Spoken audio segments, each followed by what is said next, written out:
कल तक Donald Trump surprise दे रहे थे और आज ईरान ने दे दिया। ये युद्ध रुकता हुआ नहीं दिख रहा है।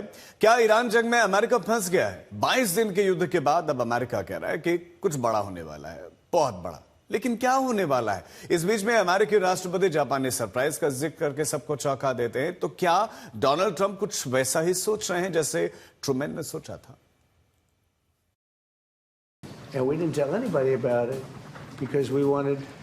डोनाल्ड ट्रंप किस सरप्राइज की बात कर रहे हैं? ट्रंप के दिमाग में क्या चल रहा है? ईरान युद्ध के बीच ट्रंप ने पर्ल हार्बर सरप्राइज का जिक्र क्यों किया? अमेरिकी राष्ट्रपति का इशारा किस ओर है? क्या ट्रंप ईरान युद्ध में फतह हासिल के लिए वो करने वाले हैं जो द्वितीय विश्व युद्ध में हुआ था? ईरान और इजराइल अमेरिका युद्ध कोई भी पीछे हटने को तैयार नहीं है। दिन में इजराइल मारता है, रात को ईरान पलटकर जवाब दे देता है। इजराइल एक मारता है, बदले में ईरान मिडिल ईस्ट के अमेरिकी बेस पर ड्रोन और मिसाइल भेज देता है। युद्ध के इसी वार पलटवार के बीच डोनाल्ड ट्रंप ने कुछ ऐसा कह दिया जिससे दुनिया एक बार फिर चौंक गई है। One thing you don't want to signal too much, you know, when we go in, we went in very hard and we didn't tell anybody about it because we wanted surprise. Who knows better about surprise than Japan? Okay? Why didn't you tell me about Pearl Harbor? Okay?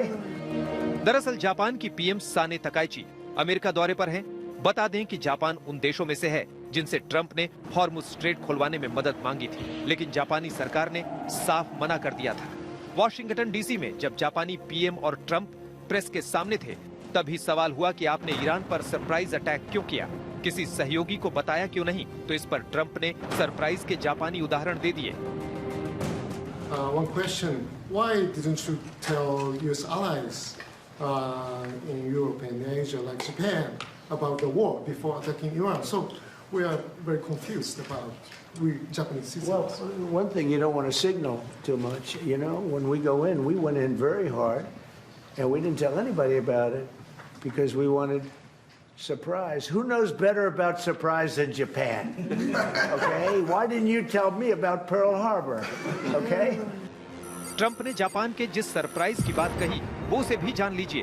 द्वितीय विश्व युद्ध के दौरान जब German सेनाएं Europe को रौंद रही थी, तभी 7 दिसंबर 1941 को जापान ने अचानक से अमेरिकी सैन्य बेस पर्ल हार्बर पर हमला कर दिया।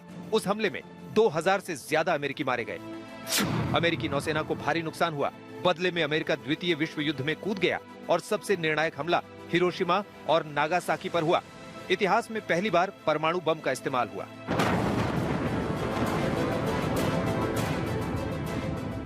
आज डोनाल्ड ट्रंप कह रहे हैं कि ईरान पर हमला कोई नया सरप्राइज नहीं था।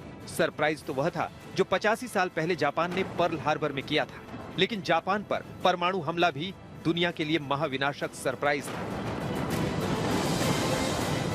तो क्या अमेरिका एक बार फिर से विश्व को विनाशकारी सरप्राइज देने की तैयारी कर रहा है? जब से युद्ध शुरू हुआ है, तभी से अमेरिका दावे करता रहा है कि ईरान की शक्तियों को समाप्त कर दिया है। उसकी नेवी खत्म, उसकी एयरफोर्स खत्म, सब खत्म। लेकिन क्या सच में ईरान हार गया है? हकीकत यह है कि इधर अमेरिका दावे करता है और उधर ईरान उसके मिडिल ईस्ट के सैन्य ठिकानों पर मिसाइल मार देता है। ट्रंप की सरप्राइज वाली बेचैनी की एक वजह यह भी है कि ईरान युद्ध में अमेरिकी सेना को भी नुकसान हुआ है। उसके सैनिक भी मारे गए हैं। ब्लूमबर्ग की रिपोर्ट है कि ईरान के हमलों में अमेरिका ने 3 फाइटर जेट, 1 तेल टैंकर विमान, 10 एडवांस ड्रोन गंवाए हैं। इसके अलावा ईरान समय पर दावे करता रहता है कि उसने अमेरिकी एयरक्राफ्ट कैरियर को भी नुकसान पहुंचाया है। ईरान तो यहां तक दावा करता है कि उसने अमेरिका के सबसे एडवांस फाइटर जेट F-35 को भी हिट किया है।